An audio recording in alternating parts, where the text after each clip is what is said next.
Women's IP World.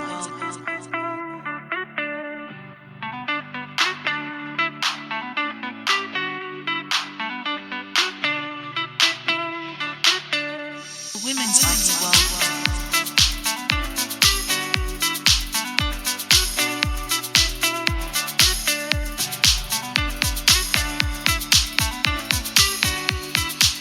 Women's IP World.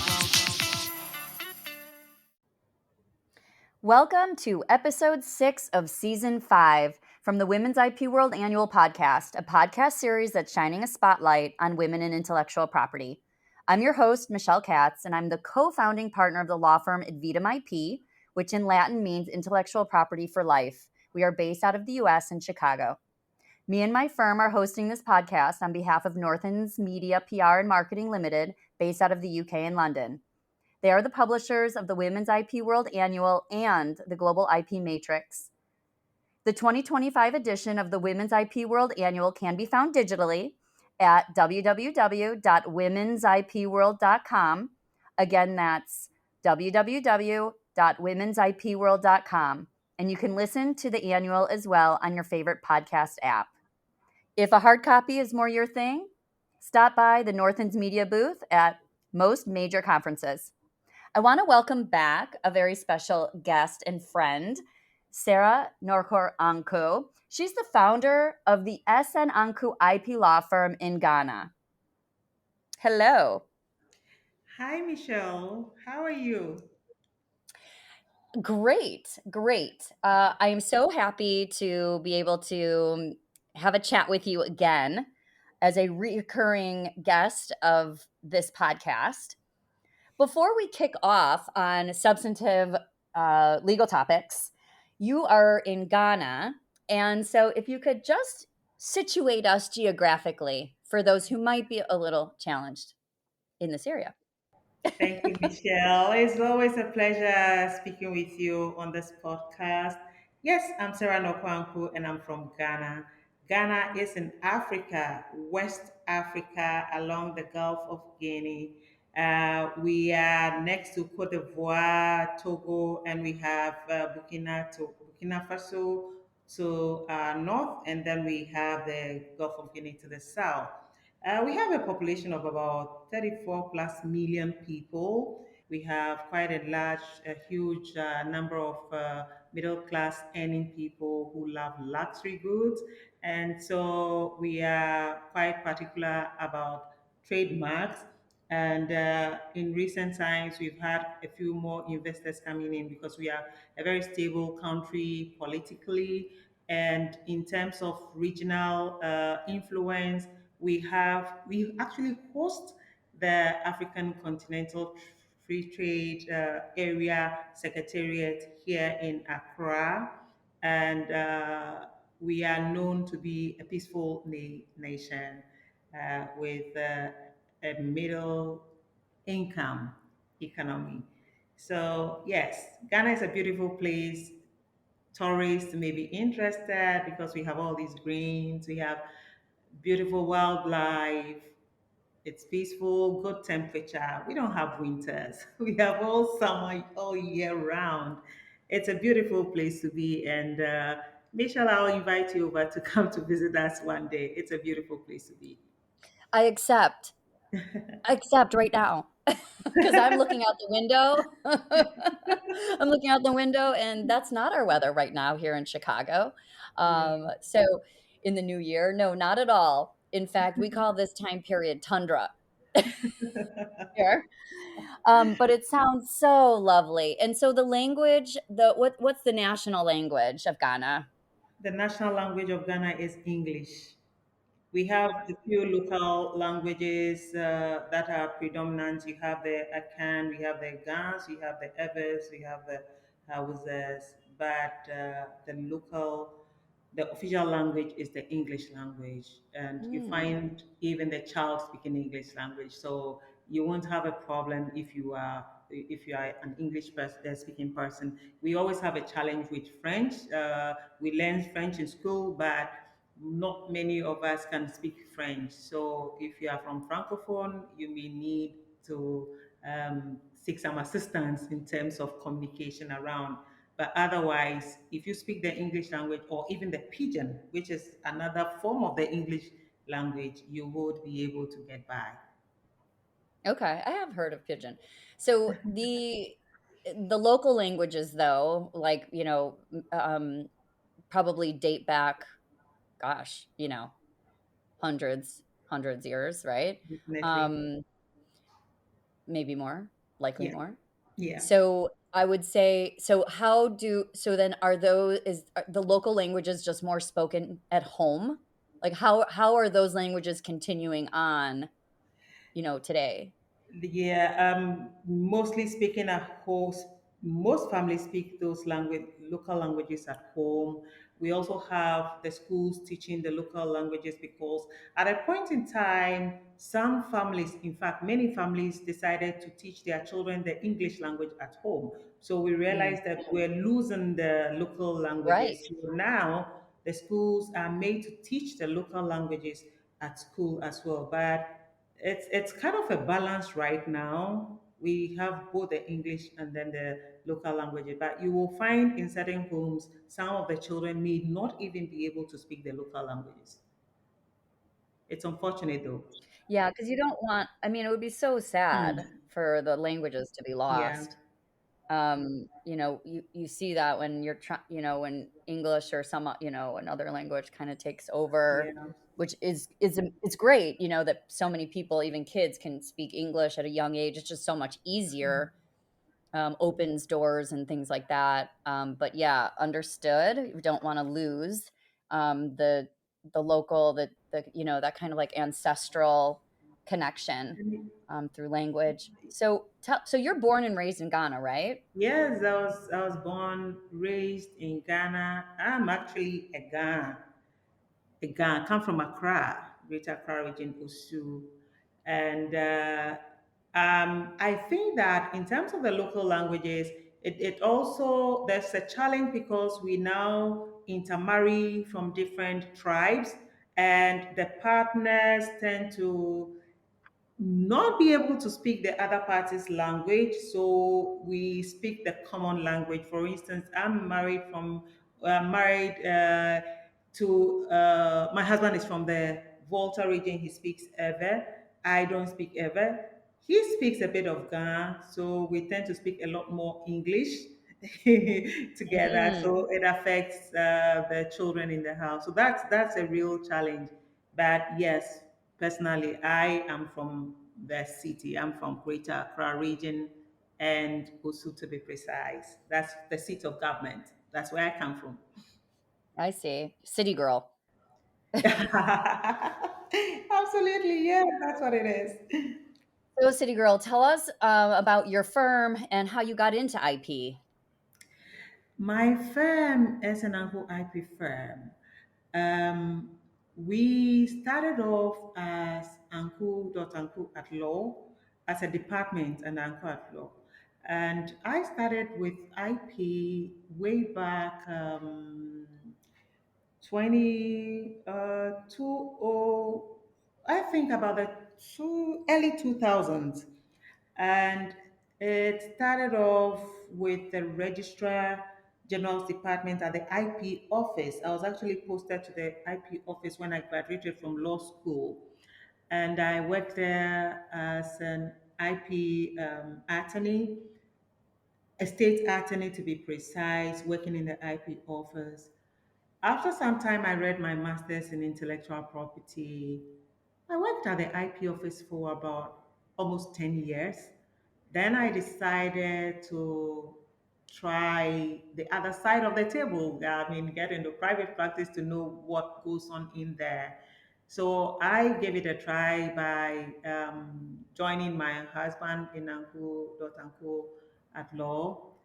And from there, we decided to start a boutique IP firm. This is the SN Anku IP firm. So my team and I came together and focused solely on IP. We work on drafting policies, IP policies, working with government to develop IP technology transfer framework, And then also for institutions developing their IP strategy, and then we did a lot of course IP registrations, trademarks. We've done a bit of patents. Then we realized that there were issues with the copyright area with creatives, and we found that most of our litigation cases were also from the creatives, and of course the trademark infringement. So it just grew from there on and on, having a lot more clients coming to us to help them resolve their issues. Some we were able to resolve amicably for them through negotiations, mediations, and others we had to resort to the courts, which it's been a bit challenging, but it's been interesting. We learn as we go along because you have to deal with other parties who are not too conversant with the IP terrain. I know that IP appears to most people as an abstract subject matter, and I don't think that is actually only in Africa. This situation is only in Africa. I think that in other jurisdictions too, they do have some challenges because we have worked with some lawyers in other jurisdictions in the US to be specific, and I know that they've also had some challenges in trying to convince judges to understand some of the principles of IP. So it gives me the understanding that with time, Africa would also get to the stage where we would really appreciate IP the more, because if the other jurisdictions that appear to be more knowledgeable about the IP subject matter also have their challenges, then it means that we are not too far behind. We will also, get somewhere. And it looks like the awareness creation is making an impact, and it's showing by the number of cases that we receive over time. And the point is, we do enjoy what we are doing, and we are praying for better days ahead. Yeah, I think internationally speaking, the IP community is very passionate about what they do. And we enjoy educating not just our clients, but yes, we do have to educate the judges sometimes, Yes. absolutely, in certain areas. And our area of law changes very rapidly, technology changes very rapidly, and how we adapt to that. Before we're going to be talking about your article shortly. And before we do, we're going to take a quick break and we'll continue our discussion as soon as we're back. Please mind the gap. The Global IP magazine is delighted to welcome you to London for this year's INTA annual meeting. You have travelled from across the world to be part of this extraordinary event, and now we want to help you make the most of your time here by showcasing your expertise in the INTA Conference Special Edition of the Global IP magazine. There is no better way to break the ice, start meaningful conversations, and share the important work you do than by being featured in our largest conference edition of the year, available in print, digital, and audio formats. We are proud to be the official media partners for INTA in London, and we will be exhibiting at booth 1012. Since 2018, we have worked with the world's leading intellectual property law firms and service providers. Today, the Global IP magazine is the most frequently distributed printed magazine in the industry, and we are ranked #1 on Google for intellectual property magazines. Now is your chance to be part of this standout edition, be seen and heard by the global IP community attending INTA. Contact us today to feature your law firm or IP service in our most prominent edition of the year. Call 0044 203 813 0457 or email gip.magazine@northansprmarketing.com. Visit our website for more information at www.globalipmagazine.com. We look forward to seeing you at booth 1012 during this year's INTA annual meeting. Welcome back. So, today we have a case study. Your article is entitled Enforcing Unregistered Trademarks and Related Trade Dress in Ghana, the Achuro story. Did I pronounce that right? Achuro? And that is true. That's yes, absolutely. Okay.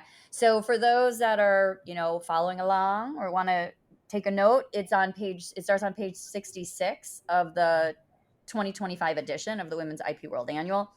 So take a look there. So tell us, give us a summary of the story. Atura is a trademark that belonged to our client Huma Handaka. Huma is not a Ghanaian, a Malian citizen, but trades across Africa. He uses the Atura for his brand of teas. They usually refer to locally as the attire teas. And he has this beautiful trade dress for his Atura teas. He registered the Atura trademark. Actually, he registered both the trademark and the trade dress in the Africa Intellectual Property Organization area. That's the OAPI. I think way back in 2012. But recently, he realized that his trade dress was being copied by his competitors, and he needed to enforce the trade dress, the trademark, as well as the trade dress. So he approached us. So what we did for him was to register the trademark and the trade dress in as many jurisdictions in Africa as possible. And then also we went ahead to register his trade dress as a copyright artwork. Now he decided to enforce the trade dress rights here in Ghana. So he asked us to enforce the trademark. First of all, the trademark, when we applied for the trademark registration in Ghana, the Ghana Industrial Property Office, we were refused. The mark was refused on the basis that there was an existing, confusingly similar mark on record. And both for tea, right? Yes, Mm-hmm. a tea locally called attire tea, generally called attire teas. So his mark is a Atura mark for the attire tea. So when we tried to register the trademark, it was refused. And when we investigated, we realized that it was one of his competitors that had taken steps to register the Atura. And we realized that the competitor does not actually trade in Atura. So it was a bad faith filing just to unfairly compete with him.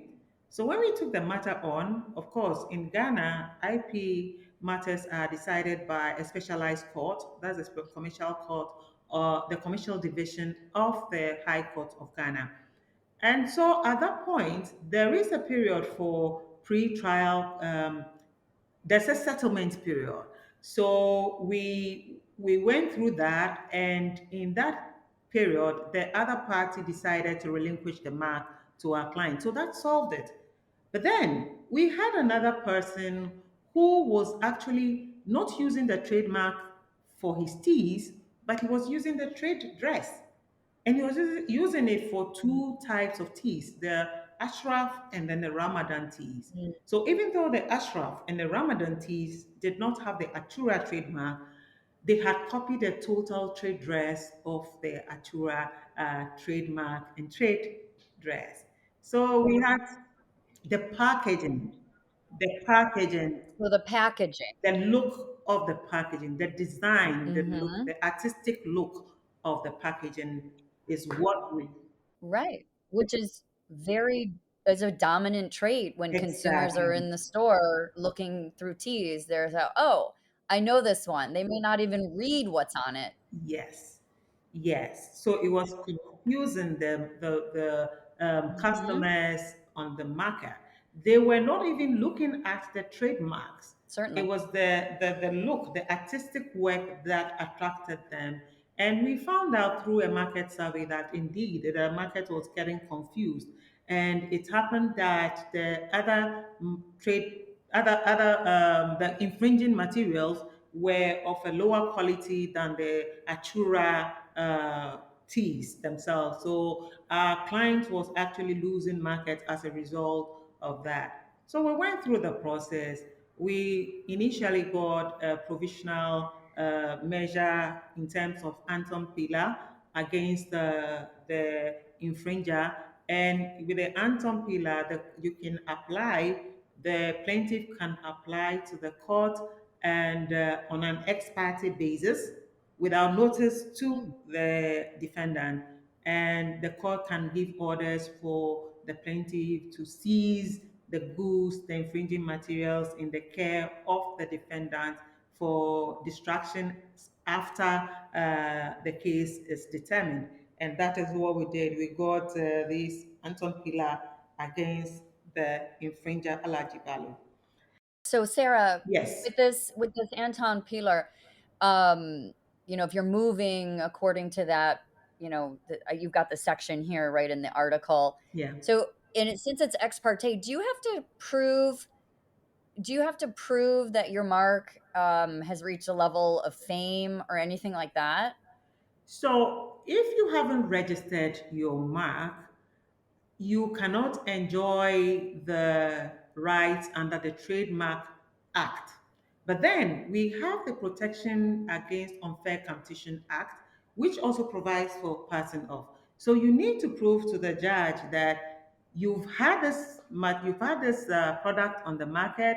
It has obtained a certain level of fame, and because of that, this person is trying to pass off the mark as theirs. In our case, it was not only just the passing off. We went under the copyright law, and so the artistic look of the work, the trade dress, was what the judge looked at. We gave evidence of our client's trade dress and then that of the infringing material. So that was enough to convince the judge because they were literally the same, confusingly the same. So based on that, the judge granted the Anton Pillar for us to seize the goods, but to keep them in a warehouse until the matter was determined.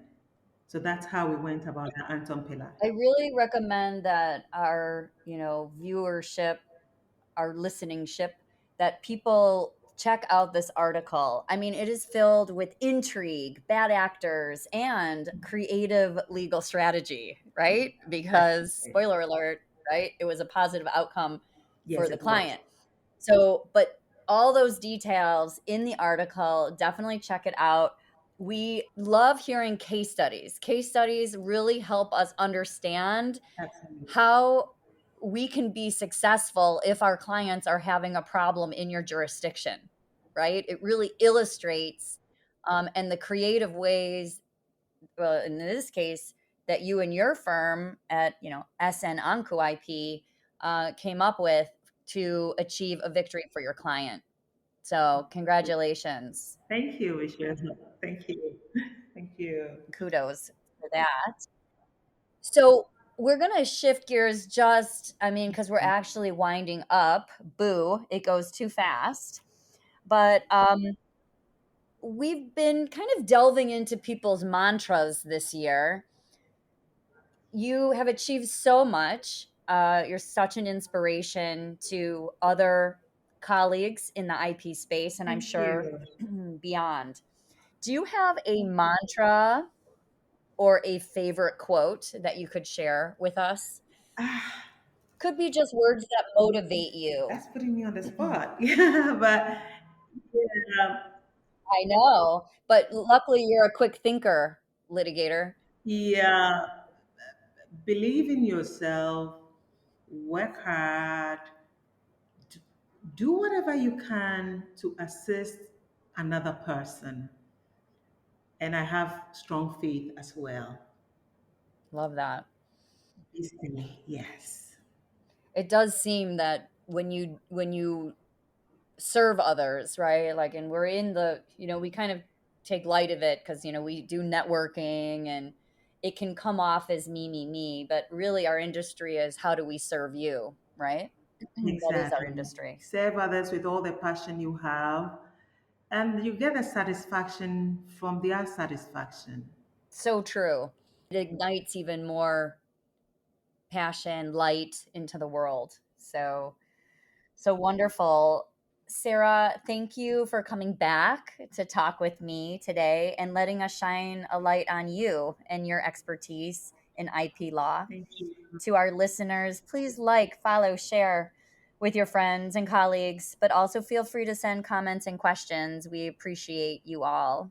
And thank you so much again, Sarah. Thank you, Michelle. I'm grateful. My pleasure as well. The Women's IT World.